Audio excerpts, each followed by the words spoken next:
What is up, everyone? Welcome into ADC Sports Dallas Primetime on this Monday night. A Monday that got interesting early in the morning when it was reported that Dalton Schultz had let the Cowboys know that he was going to skip the third week of OTAs. We will discuss that tonight. Does it matter?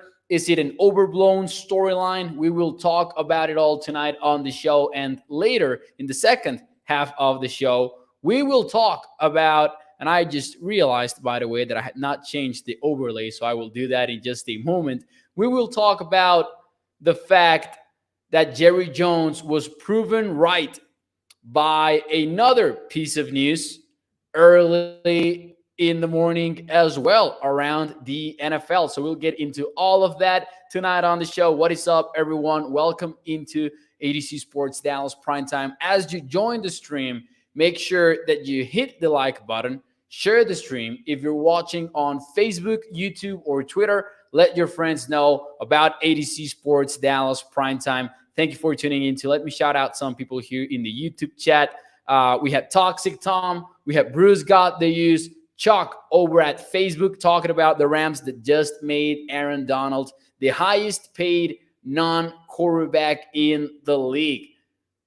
So there's that. All right, here we go. This is the overlay for tonight's show.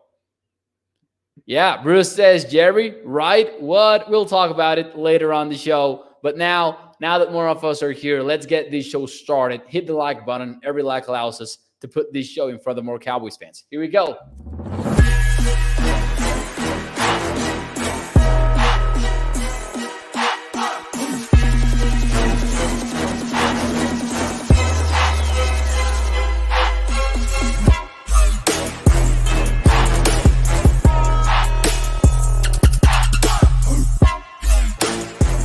What is up, everyone? Welcome into ADC Sports Dallas Primetime. I'm your host, Mauricio Rodriguez, streaming with you live every Sunday through Thursday night at 8 p.m. Central here on Dallas On Demand Sports Talk Network with a lot more content coming your way throughout the entire offseason. Check out adcsports.com/Dallas. Tonight on the show, we will talk about Dalton Schultz because we got thrown a curveball this morning during the Cowboys offseason when Dalton Schultz was reported to let the Cowboys know that he was going to miss the third week of OTAs. So the opening question of the show for you guys over at Facebook and or YouTube is Dalton Schultz missing the third week of OTAs a big deal, small deal, or no deal? Let me know what you think about this whole thing in the YouTube chat, in the Facebook chat. Thank you for tuning in. It had been a pretty smooth storyline for the Cowboys and Dalton Schultz so far. No drama, even though a franchise tag was involved. You know, the Cowboys assigned Dalton Schultz the franchise tag, no problem there. Everything was good. The Cowboys reported to OTAs, and Schultz was among those that reported to practice. No problem there. He was asked about it by the press, and he deflected it. He was a politician about it. He said, I will let my agents handle that while I focus on playing ball. So everything was A-okay on that front. It was a smooth negotiation process up until today when Dalton Schultz let the Cowboys know that he was not going to attend the rest of voluntary OTAs. Some teams around the league have already kicked off mandatory minicamp, not the Cowboys, not yet. They have until next week to start that. So stay tuned because we'll talk more about this in a few moments here. Let's see some of your answers. Tommy goes with no deal. Bruce says meh. Chuck goes with no deal. Let's see some of your answers here. Gilbert says it's a small deal. Samuel goes with no deal. They won't pay him. Big deal for Gregory when you look at the whole picture, says Gregory. So, as you can see, definitely some difference in opinions here. Francisco says, I think it's B. He signed for $10.9 million for 1 year. He's full of BS. Some people not happy with Dalton Schultz on this decision making. I would invite you to not take it against him. He is doing what's best for him. Because let's talk about it. I'm going to give you my take on this whole thing. I think it's a no deal. I think it's pretty much it's a story. It definitely is a story, especially because it's a change of pace from what we have been seeing from both parties in this whole process. He reported to OTAs, and we guessed that there was not going to be any problem involved, even more so because Dalton Schultz signed the franchise tag right away. He didn't go through this whole dance in which he says, oh, I'm not going to sign it, only to end up signing it anyways before the deadline. So it's not that it's a surprise, but also I think it doesn't really change anything. And if you take a look at it from each of the perspectives, you take a look at it from Dalton Schultz's perspective, and it makes sense. He's letting the team know he's not happy with it. He's bringing some attention to his negotiations. Now the media is talking about it. Everyone in Cowboys Nation is talking about it. And he will also be able to show the Cowboys that he is the guy at tight end. And it's funny to me that even though I like the Jake Ferguson pick, I thought that it was a very smart pick, especially considering where he was drafted, at what point of the NFL draft. It's not like Jake Ferguson is ready to start for Dallas, which seems to be the opinion of many around social media. And to that, I would say, hold a minute, because he is not there yet.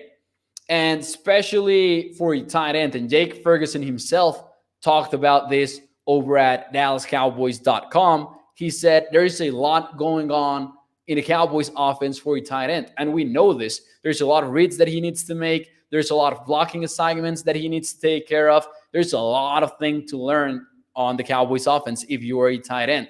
So hoping, because expecting is a word that we cannot use on this conversation. If you are hoping that Jake Ferguson is ready to go in day one of the regular season, then that's it. That's hope. That's not really a realistic expectation, in my opinion. And once again, I like the Jake Ferguson pick. He's just not ready, and he's not on Dalton Schultz level, to be more specific. A guy that has had a season with over 600 yards and a season with over 800 yards last year. He got the 8 touchdowns as well. He has produced within the Cowboys offense. And we talked about this last week. Maybe he's not the most attractive of tight ends around the league. He's not a vertical threat like Dallas Goedert is or like Travis Kelce is, but he gets the job done within what the Cowboys ask out of him.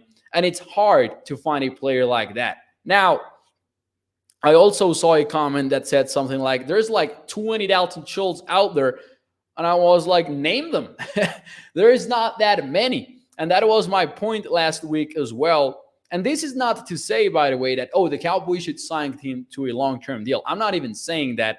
I'm just saying that, hoping that the Cowboys have different answers for 2022 beyond Dalton Schultz is nothing but blind optimism. So that's where Dalton Schultz holds some leverage.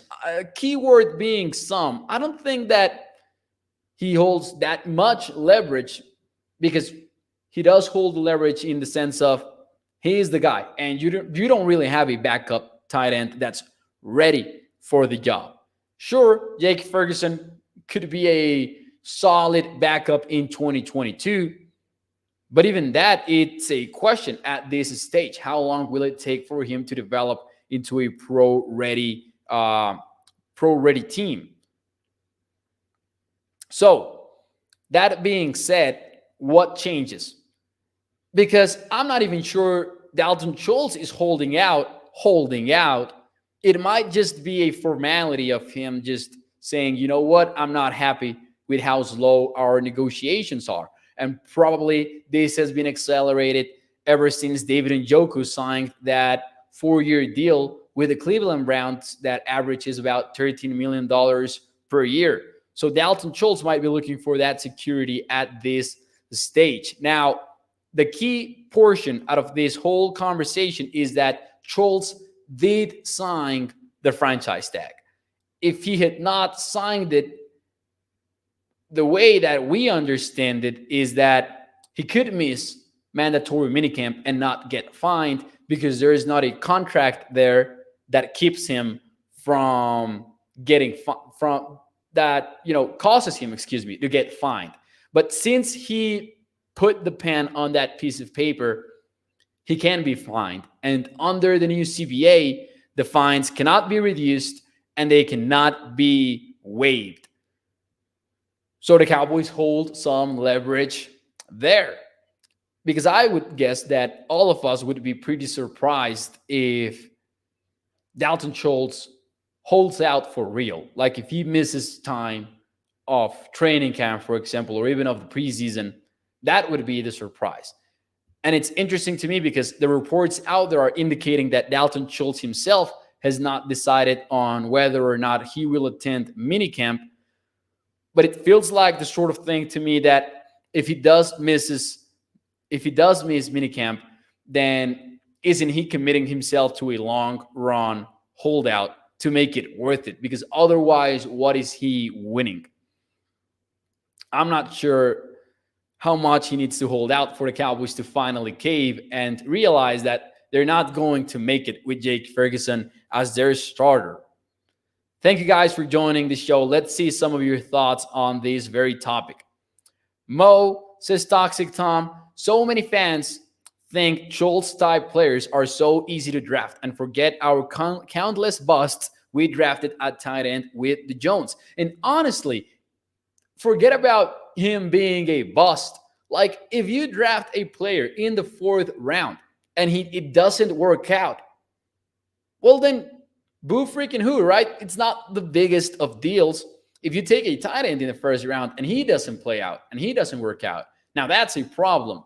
But a guy in the 4th, the hit rate for players in the 4th round is reasonably low, to put it some way, right? Like, it wouldn't even be a bust if Jake Ferguson doesn't work out. And again, I like Ferguson. I think that believing that he is ready to take on Dalton Schultz's role as a rookie is so wildly optimistic. Francisco says it's hard not to take it against Dalton Schultz.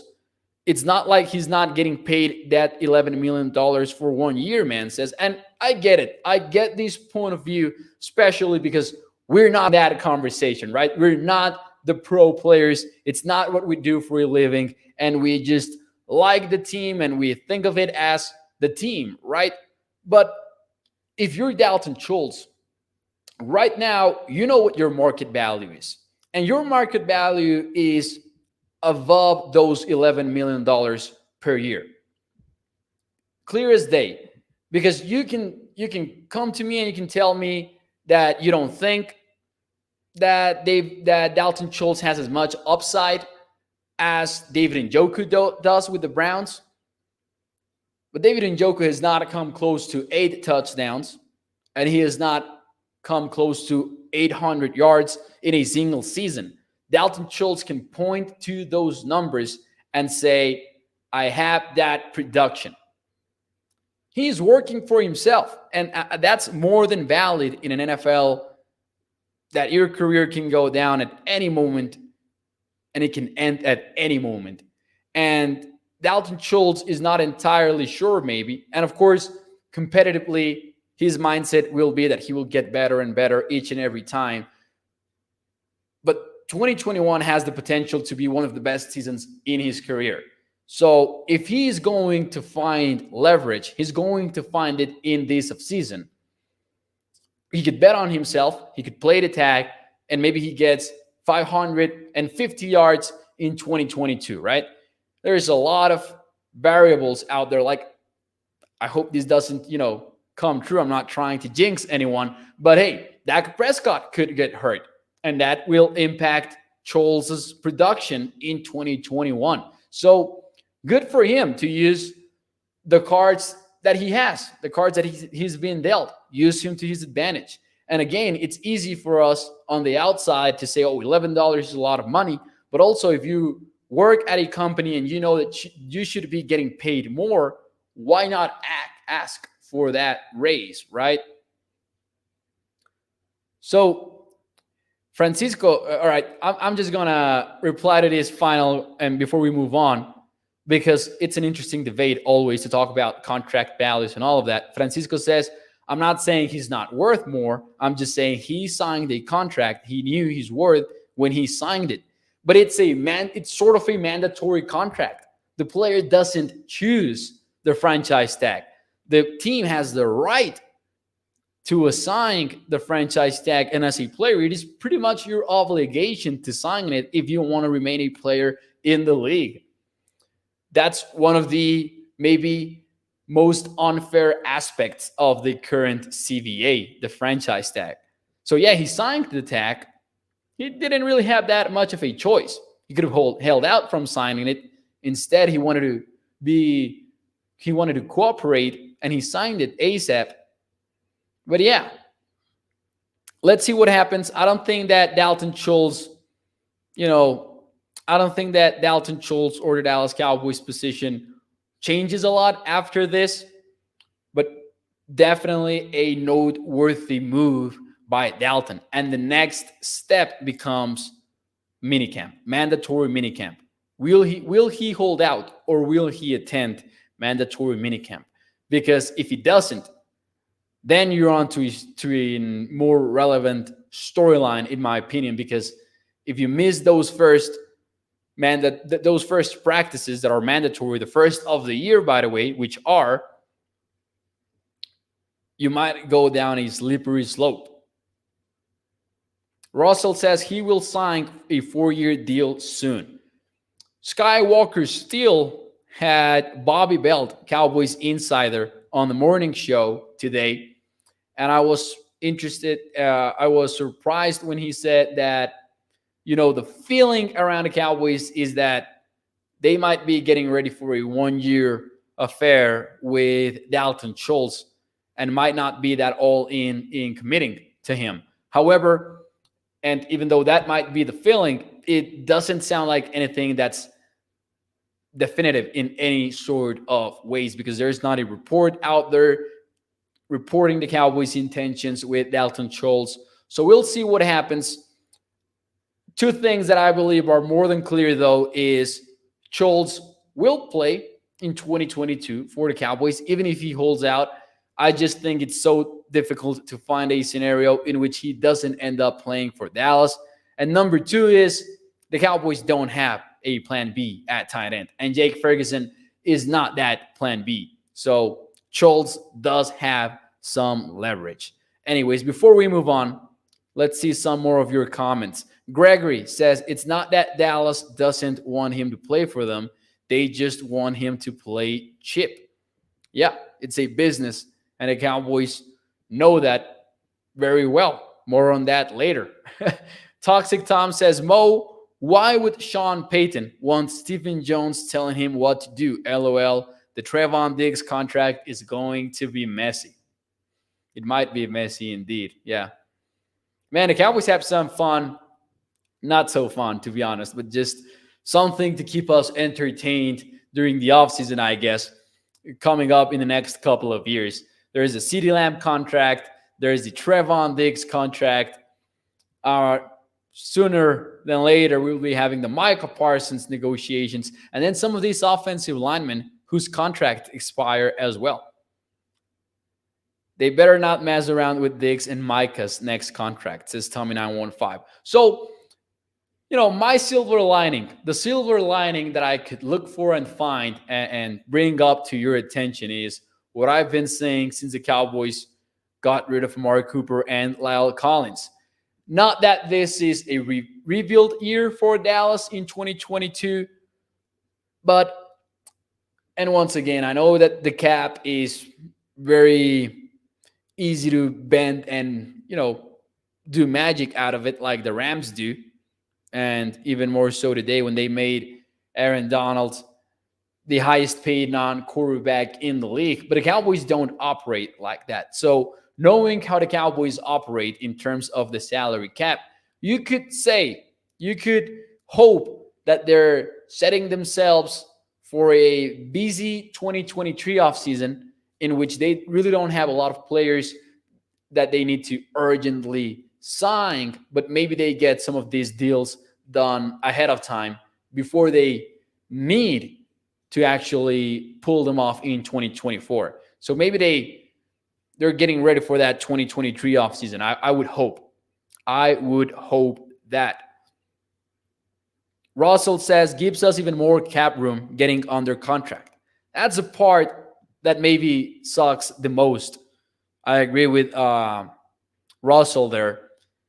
If you signed Schultz to a long-term deal, you would open up more cap space to get better players for 2022, which was a season that we kind of believed that the Cowboys could have been a little bit more aggressive, starting by not getting worse at several positions. But anyways, we'll see what happens. Mandatory minicamp is the next step, and let's pay close attention to whether or not Dalton Schultz shows up. Weird timing, for sure.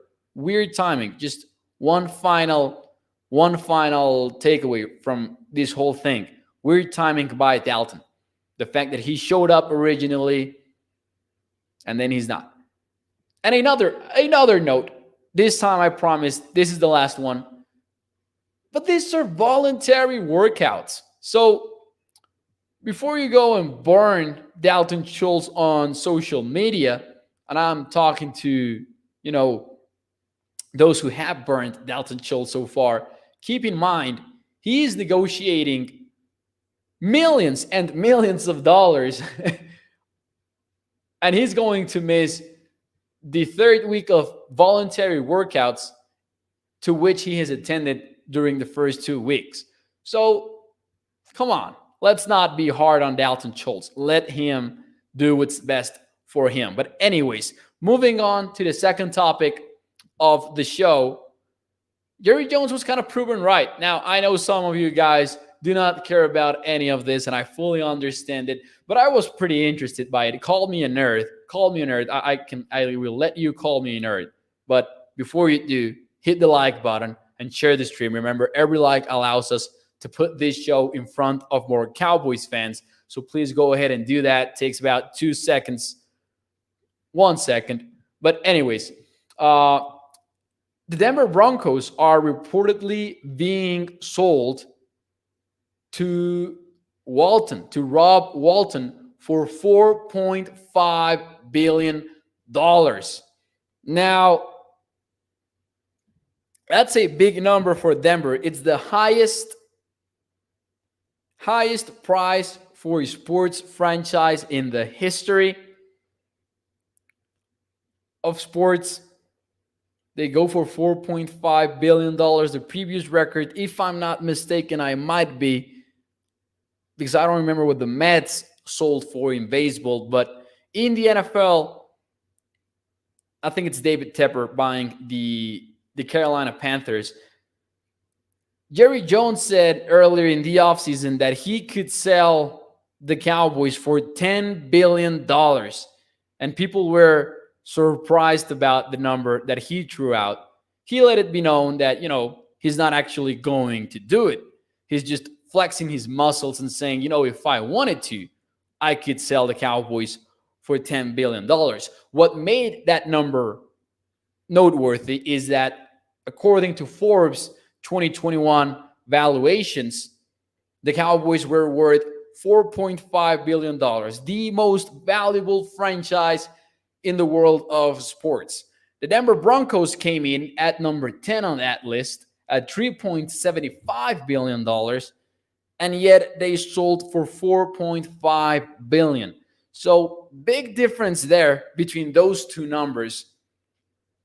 So I don't know. The Cowboys being the number one team in these valuations, the Cowboys being America's team, having all of the marketing power that they have, I'm guessing that he was proven right after this. I'm guessing that he was. And sports franchises continue to be one of the most profitable industries in the world. So that was the first thing that popped to my mind when I saw that the Denver Broncos were purchased by Walton. Heir to the Walmart fortune, by the way. So I don't know if he will undertake this new endeavor as a hobby or if he will be more of an hands-off kind of owner for Denver. But we knew that this was coming. We knew the Broncos were going to get sold, and now they have. Some financial slash Cowboys new headed your way on tonight's primetime. Gregory says Dallas is worth the $10 billion. Let's start a GoFundMe. Let's see what we can put together.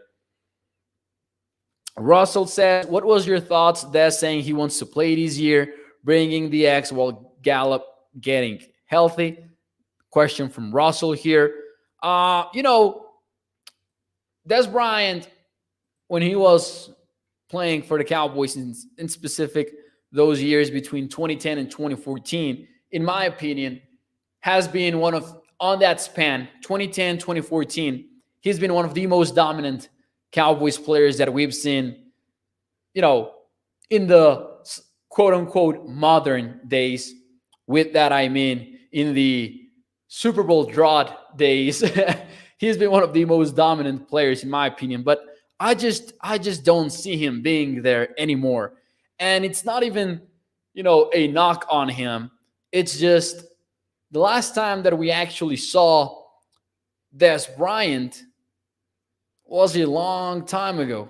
He did play in 2020 for the Ravens for a while. Before that, he had that stint with the Saints. He had the Achilles injury. I don't see how Des Bryant is the same player or anything close to it. And I think that when we try to project Des Bryant into what he would look like on a lesser role, I also think there's some optimism involved. I don't think it would be that good. And Des Bryant was for a long time one of my favorite players. So it might pain me a little bit to say it, but I think it would be a bad move by the Cowboys to get him on board. And I've been saying this for like 2 to 3 years, and I still believe it. I believe it even more so because it's been a longer while since he's been on that playing field, right? So, yeah, I don't think that's going to happen. I don't know if some team will roll the dice on him. I would be very surprised. I think it's not even a conversation for the Cowboys. I think it's not a conversation for any other NFL team, to be honest. Tommy says, for every time Jerry was right, there's about 10 times that he was wrong. Elon Musk, please, is Toxic Tom. So Toxic Tom wants the Cowboys to be purchased by Elon Musk. Not going to lie, that would make for fun content, but that would not really be fun in an actual real way, though. I'm down to cheat for a Super Bowl, says Tommy 915. Oh, we have reached that point in Cowboys Nation's desperation. We're down to cheat. If in the aftermath we remember it like the Houston Astros are right now, so be it, says Tommy 915. Just give me my Lombardi trophy and I can handle the rest. Honestly, if you were an Astros fan, like if there's any Astros fans here that could confirm this to me, that does seem pretty much like a reasonable trade-off. I think I would also take it. Like, if I was an Astros fan, I would just care about my World Series and not about the rest of it. So, Toxic Tom says, didn't the Astros keep the trophy? Yeah, that feels like a pretty decent trade-off. So I'm going to subscribe to Tommy's comment there. Yeah. Man, pretty crazy when you think about it from that perspective. Bruce says the Patriots didn't give theirs back. Well, now on that side of things, I will defend the Patriots, though. I don't think they really cheated like people say they did. But anyways, maybe that's a debate for another day. And for tonight, that will be everything on ADC Sports Dallas Primetime. It is always a pleasure to talk some Cowboys football with you, even more so when in the middle of June, we got some relevant news thrown our way. So the third week of OTAs will start for the Cowboys. Dalton Schultz will not be there. We'll see if that ends up being relevant or not in Dallas. I will see you tomorrow night at 8 p.m. Central. Thank you guys for joining the show. Make sure that you hit the like button. Smash the like button. Every like allows us to put this show in front of more Cowboys fans as we continue to grow the ADC Sports Dallas community. So please take a second and click it. Thank you guys. Shout out to the podcast audience. I will see you tomorrow night. Have a fun Monday night. Thank you guys.